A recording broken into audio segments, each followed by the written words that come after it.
The first time I noticed something was wrong with the elevator was on a Thursday that it had been an ordinary day, gray skies, lukewarm coffee, and paperwork stacked like a sadistic game of Jenga on my desk. I worked the night shift at a data processing firm, the kind of job where the lights never go off and no one talks above a whisper. It wasn't glamorous, but it paid the rent and kept me mostly invisible, which was the way I liked it. By the time my shift ended, the building was dead quiet. Even the cleaning crew had gone. That I pressed the elevator button and waited, the fluorescent lights above me buzzing like they were trying to stay awake. The elevator doors slid open with a mechanical sigh. I stepped in, thumbed the button for the lobby, and leaned against the cool metal wall. That's when I saw it. A new button, right below, L, for lobby, and above, B, for basement. It was unlit, unlabeled, just a small square of brushed steel. My thumb hovered over it, curious. I'd worked here for over a year. I'd never seen it before I could talk myself out of it. I pressed it, the button lit up with a soft green glow, and the elevator lurched downward, not smoothly like usual, but in a slow, jarring descent. The lights flickered. The air got colder. The numbers above the door didn't change.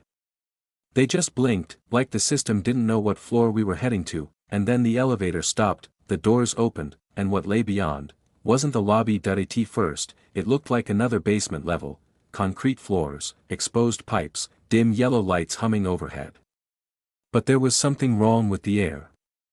It smelled old, like dust and iron and something faintly organic. And there was no sound. No hum of machines, no echo of footsteps, just a silence so thick it pressed against my eardrums that I stepped out cautiously, half expecting a janitor to round the corner and tell me I was trespassing. But the hallway stretched on, long and lifeless. The walls were covered in peeling paint, the kind that used to be white but now looked like bone. Old signage pointed to rooms that didn't exist: Archive Room Theta, Sublevel 0B, Lab Entry, words that had no meaning in a standard office building. My footsteps echoed too loudly.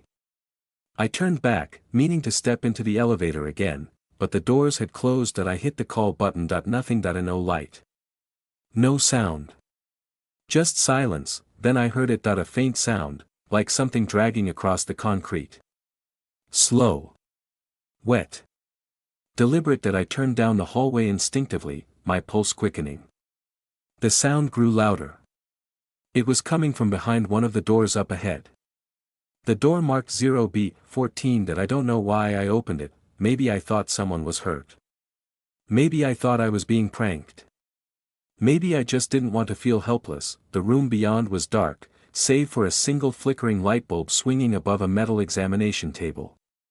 And on the table was something covered by a stained sheet. I stepped closer. The dragging sound had stopped. With every inch, my body screamed to turn around, but my hand lifted the edge of the sheet anyway. Beneath it was a mannequin. At least, I thought it was, pale, hairless, no eyes.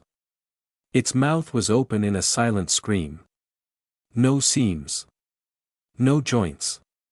Just smooth synthetic skin stretched too tightly over an unnatural frame, and then it moved. Its chest rose like it was breathing. I stumbled back and hit the doorframe.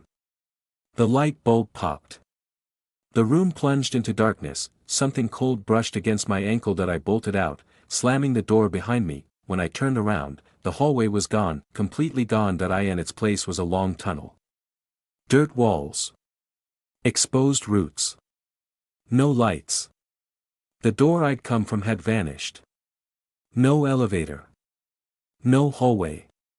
Just the tunnel, stretching forward like the throat of something ancient and waiting. I ran. I don't know for how long. My lungs burned, my throat scraped dry. I turned corners that didn't make sense, past rusted doors with no handles, and once saw a chair slowly spinning by itself in an empty room. Eventually, I found another elevator. This one older. The kind with a gated door and a cranked panel. I stepped in, slamming the gate shut behind me, and hit the only button it had, marked simply 0. The elevator creaked to life. As it rose, or fell, I couldn't tell which. I saw writing scratched into the metal walls. Names. Dates.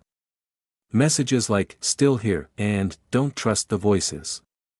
When the doors opened again, I was back in my building, everything looked normal, except it was morning, and 12 hours had passed that I checked my phone. Missed calls. Texts. Emails wondering where I'd gone, but no one had seen me leave. No one had seen me at all. I told myself it was a dream. A sleep-deprived hallucination. But the next night, when I returned to work and stepped into the elevator, the button was still there, and this time, it was glowing before I touched it. The glowing button pulsed softly in the dim light of the elevator like a heartbeat. Greenish and faint, but undeniably alive. I stared at it for what felt like forever, my finger twitching at my side. I should have walked away.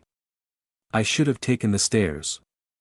I should have quit the job and never looked back, but I didn't. I pressed the button again. The elevator didn't jolt this time.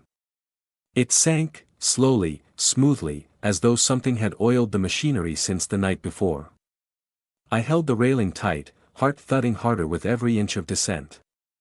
The lights didn't flicker. The air didn't shift. But it felt worse this time, like it was expecting me. The doors slid open, and again, the world had changed. This wasn't the concrete hallway with pipes and lab doors. It was cleaner. Marble floors. White walls. Soft instrumental music playing somewhere far away, like a hospital or a spa. A single hallway stretched out ahead, lined with identical doors. Each was labeled not with numbers, but with words. Pain, regret, secrets, forgotten, mirrors, love. I took one step out. The marble beneath my feet was ice cold. As I walked forward, the doors didn't stay still. They changed when I wasn't looking. I'd glance back, and pain would become guilt. Love would become loss. Like the hallway was alive. Like it knew exactly what I feared. I stopped at the door labeled mirrors. It was ajar. I pushed it open slowly. Inside was a room lined with mirrors on all sides. Floor to ceiling. Every angle of me reflected endlessly. But the reflections didn't move in sync. Some lagged behind. Others blinked when I didn't. One of them was smiling. I tried to step back, but the door shut behind me. I turned. My reflection facing the door didn't move. It looked at me and mouthed the word, stay. I ran toward the wall to smash the glass, but my reflection moved faster. It reached out. Its hand came through the mirror like water, fingers wrapping around my wrist. Cold. Icy. But solid. I screamed, and then it let go. The mirrors shattered simultaneously, glass flying outward like a timed detonation. When the last shard fell, the room was empty. No glass. No reflections. Just me, panting, hands bleeding from the cuts. The door opened. Outside, the hallway had changed again. The floor was cracked.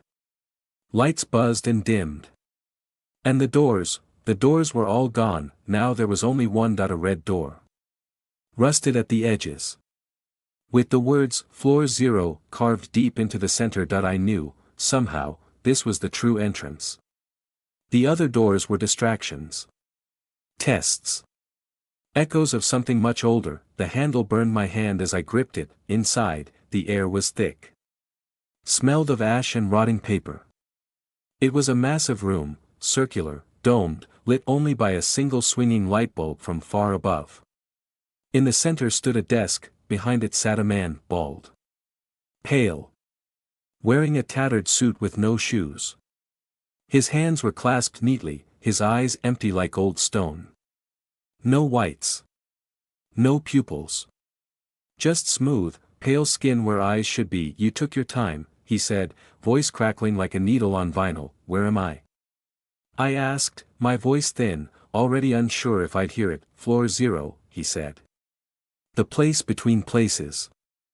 Where things go when they're no longer remembered. I shook my head.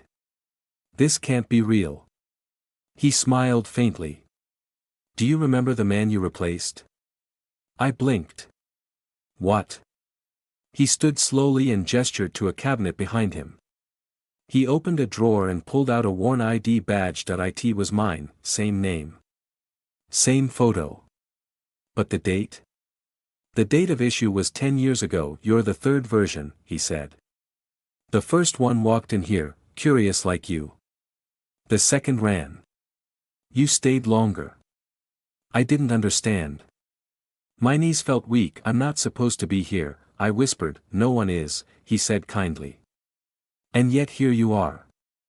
The lights flickered again, and then I saw them, that eye in the walls, hands, dozens, maybe hundreds, pressing out from the darkness behind the walls like they were trapped under glass.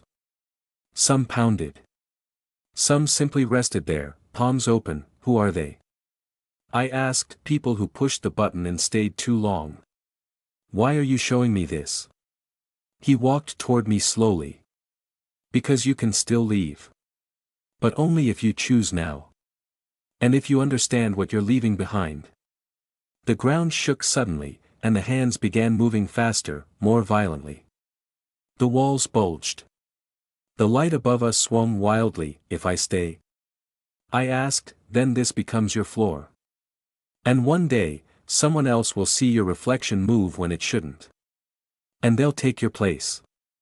The elevator bell dinged faintly in the distance. One last chance that I ran, through the tunnel of red lights and cracking walls, past voices whispering in tongues I didn't recognize. I reached the elevator.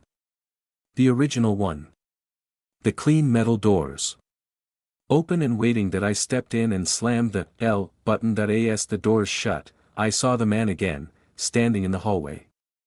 Watching. Smiling faintly. You'll be back, he whispered.